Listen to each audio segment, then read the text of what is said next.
যুক্তরাজ্যে একের পর এক সম্পদ জব্দের ঘটনায় চরম আতঙ্কে অর্থ পাচারকারীরা।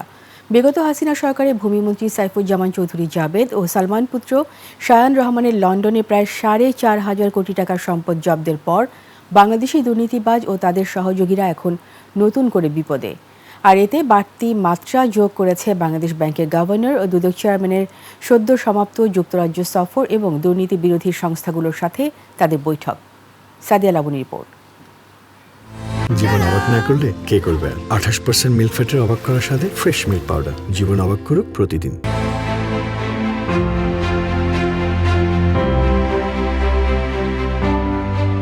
বাংলাদেশ ব্যাংকের governor doctor Ahsan H Mansur ও দুর্নীতি দমন কমিশন দুদকের চেয়ারম্যান ডক্টর মোহাম্মদ আব্দুল মোমেনের সদ্য সমাপ্ত যুক্তরাজ্য সফর অর্থ পাচারকারীদের মধ্যে নতুন আতঙ্কের সৃষ্টি করেছে। বাংলাদেশ থেকে লুণ্ঠিত অর্থ উদ্ধারে প্রধান উপদেষ্টা ডক্টর মোহাম্মদ ইউনূসের যুক্তরাজ্য সফর সঙ্গী হয়েছিলেন এই দুই প্রতিষ্ঠানের শীর্ষ ব্যক্তি। সফরের দ্বিতীয় দিন গভর্নর এবং দুদক চেয়ারম্যান যুক্তরাজ্যের ন্যাশনাল ক্রাইম এজেন্সি এনসিএর শীর্ষ কর্মকর্তাদের সঙ্গে বৈঠক করেন।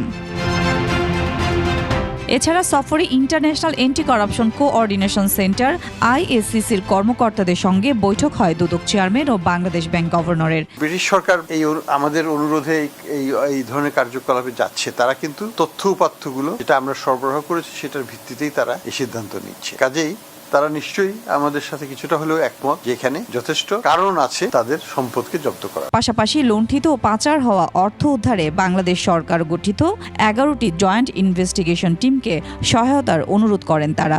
যুক্তরাজ্যের জাতীয় অপরাধ সংস্থা এনসিএ বাংলাদেশকে সব ধরনের সহযোগিতার আশ্বাস দেন। পাচারের অর্থ উদ্ধার করে দেশে ফেরাতে সরকার নিয়োগ করেছে ব্রিটিশ আইনজীবী।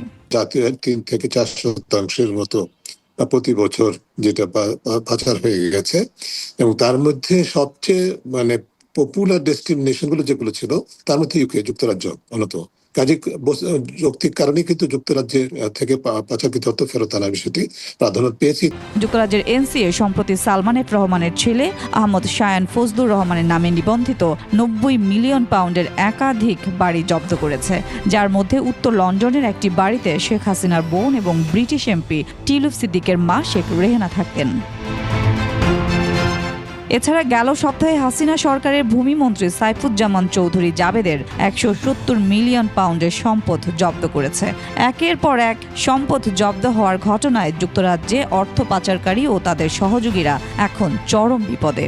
আমাদেরকে কথায় কথা বলছে পালানোর সময়ও পাবে না। আমরা কি চোর না আমরা ডাকাত?